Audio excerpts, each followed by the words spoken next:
De ese profesor que tú tienes, que recuerdas como un profesor que con entusiasmo, es decir, ¿tiene algo que ver con este romance? No, no tiene nada que ver en realidad, pero únicamente es el esquema de un hombre que consiguió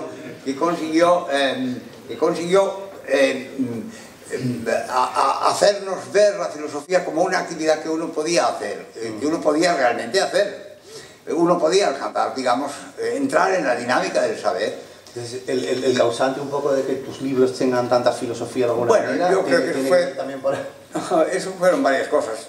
Quiero decir, yo soy un fiel aficionado a la filosofía y a la teología, nada más que eso. Cuando me dicen que mis libros son filosóficos o teológicos o cosas, pues, a veces me callo y no digo nada, pero lo agradezco mucho, pero realmente no son, realmente son novelas, es ficción. Son novelas, lo que además aquí hay una ficción también, aquí hay una ficción. Y hay una ficción que a mí me gustaría empezar por el final, no vamos a desvelar el final, pero sí es verdad que tiene ese final rotundo, emocionante de novela.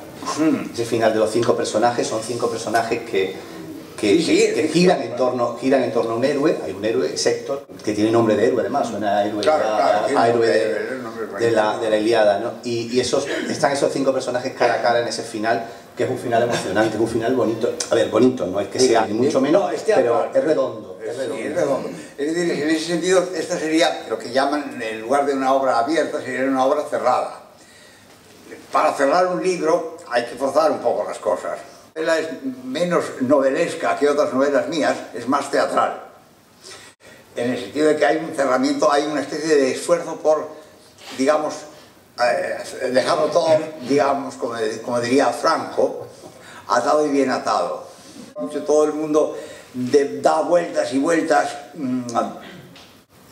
no pasan grandes cosas, pero lo que pasa es muy terrible. El final pasa, ¿eh? Claro. Pasa. Claro.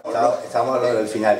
Y había una cosa que te quería comentar, que es que hablábamos de ese final, hablamos de Héctor, que es el protagonista de la novela, el héroe que tiembla, por llamarlo, por situarlo de alguna manera, y ese final que decíamos como de Ilíada, ¿no? Como épico, pero sin embargo los personajes no son personajes épicos, no son personajes especialmente valientes, sino todo lo contrario. Claro, son personajes de lo que llamaría, o llamó, digamos, Adorno, son personajes de una mínima moralia y de una ética para la vida dañada.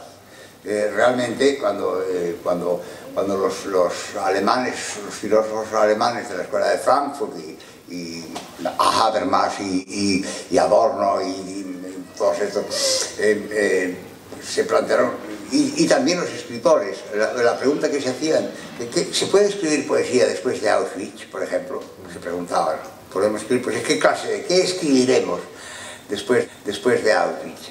Que fue el gran, digamos, fracaso cultural. Fue un fracaso espiritual, pero vamos a decirlo, podemos decirlo de una manera más vulgar, diciendo que fue un fracaso cultural de una nación posiblemente más culta de Europa de todos. Somos los personajes de la vida dañada que vivimos nuestras vidas con lo que Kierkegaard llamaba el temor y el temblor. Y esto, que es más humilde, no deja de ser, sin embargo, quizá más serio.